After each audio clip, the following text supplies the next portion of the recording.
Let's try something new for breakfast. It's Kevin and Bean's Breakfast with Green Day. World famous KROQ. Ladies and gentlemen, we're back. It's Breakfast with Green Day on the Kevin and Bean Show. How about some more live music? Breakfast with Green Day on KROQ.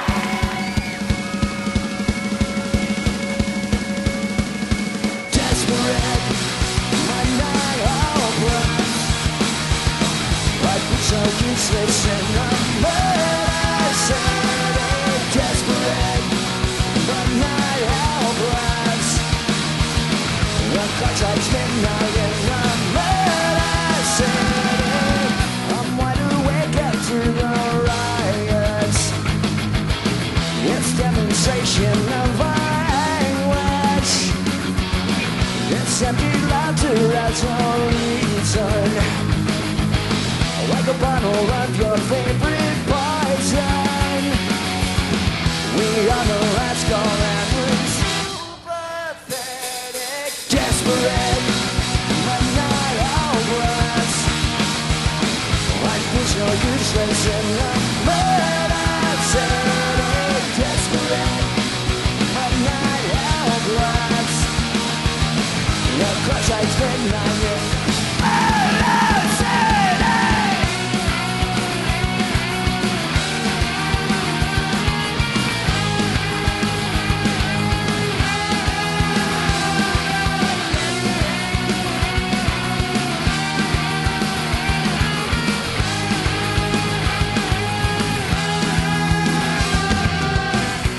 She's crying in the bathroom, and I just wanna bum a cigarette. We've come so far, we've been so wasted. It's written all over our faces. We are the last call and we're so pathetic.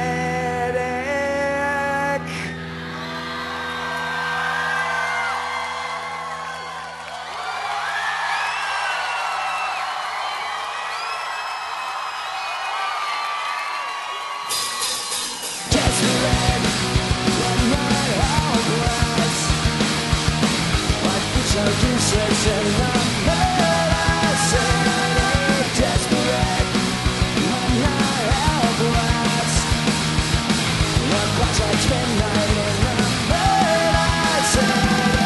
Desperate, but not helpless.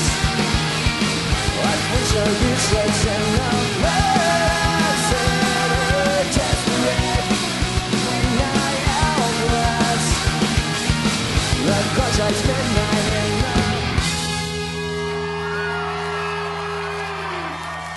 Oh, you sounded great. That was a good one. That was really...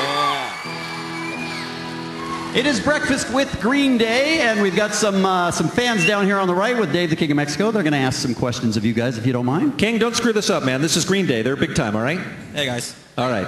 I got Natalie from Corona. If you could use only one word to describe each member of the band, what would that be? Now, they describe themselves, or is each guy describing the other two guys? Yeah, each guy described. Oh, you're trying to break up the band. Larry, Curly, Mo. Those are good words. Crazy, sexy, cool. It's not bad. TLC. Wise guy, huh? All right, not the answer you're looking for, but even better than the answer you were looking for. How about that? Who else do we have, King? All right, I got Rachel from Pasadena. Where did you get the characters Christian and Gloria? The songs just kind of came out of, out of nowhere, and so it's all from personal experience. Where one person is sort of the Gloria is more of trying to hold the torch, and then the other Christian is trying to burn everything down. So it just kind of comes from two different sides of a personality, not schizophrenic or anything like that. Sounds good. I'm sorry. What was that? Not that I know of.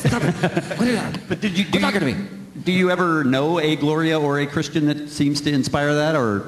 I mean, there's certain people that are inspired, but I've always loved the name Gloria, and Christian just kind of has that that sort of double meaning kind of name. It's a nice Christian name. Sure. Now, for folks who are confused, we're talking about the characters. There's a story that's told on 21st Century Breakdown, and you tell some of this from the point of view of those people on the record. And how do you know when you sit down to write a song whether it's going to be a first-person song or a third-person song, or is that a dumb question? No, it just kind of happens naturally. It's just part of the process of you have you write your songs and they're just all like personal experience, and then it just starts to transform. And especially when we were sitting down, me and Mike and Trey were like reading the lyrics and kind of you could see different connections, and so you start to bring the characters in. It's like. It's way overthought. It's art. Is it too much to say when people say it's a rock opera? Is that accurate, do you think, or is that just that people are looking for a quick way to describe an album that the songs are so connected? I don't know.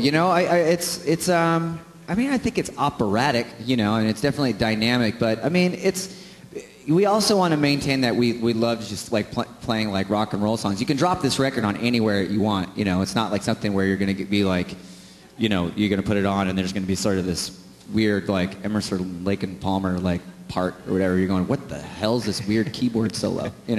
So nothing like that. So they're definitely a song like Murder City or a song like Know Your Enemy or East Jesus Nowhere. You can hear. Kind of, they stand out as an individual tune too. Right, and then there's a deeper meaning if you are paying attention and you want to connect the dots. You got a different story right there too. It's kind of nerdy, It's you can kind of find your own sort of hidden meanings and get a great tattoo. I've heard you talk about how songs take on a life of their own. They somehow, once you write them, you just kind of follow where they go. How does that work? If that's not too deep a question. I think a lot of time they end up speaking to each other. The songs do. The songs do. Okay. And, we had a lot of songs when we wrote this record, and so we had 18 songs on the record. So some of the songs started speaking thematically to one another, and that's where the heroes and cons act and the charlatans and saints and horseshoes and hand grenades, all the three acts came together that way. And then in between those, you'll have songs that'll talk to the other acts. So it's really schizophrenic, like we were saying. Yeah. Smart people confuse me. I want to ask. Me too. we talked to Billy Joe on the Kevin and Bean show the week the record came out, and I got a chance to ask him this question. But I want to ask the other two guys because I want to hear your side of this. Does he ever lose you? When he comes to you and says, "Here's the idea," is it sometimes tough to all get going in the same direction as a band where everybody's got a powerful voice and a vote? I think you just got to trust the process. If somebody's got an idea, you can't squish it at the beginning of the idea. Well, actually, we sort of figure out like the lyrical stuff later. We capture the energy and the vibe of the music first, I'd say, for Mike and I, and then kind of process what he's talking about like later. Right. You ever look at each other and go, what the hell's going on here? All the time, dude. We just know that there's some sanity in there somewhere. Okay. All right. All right. We are going to... No, not at all.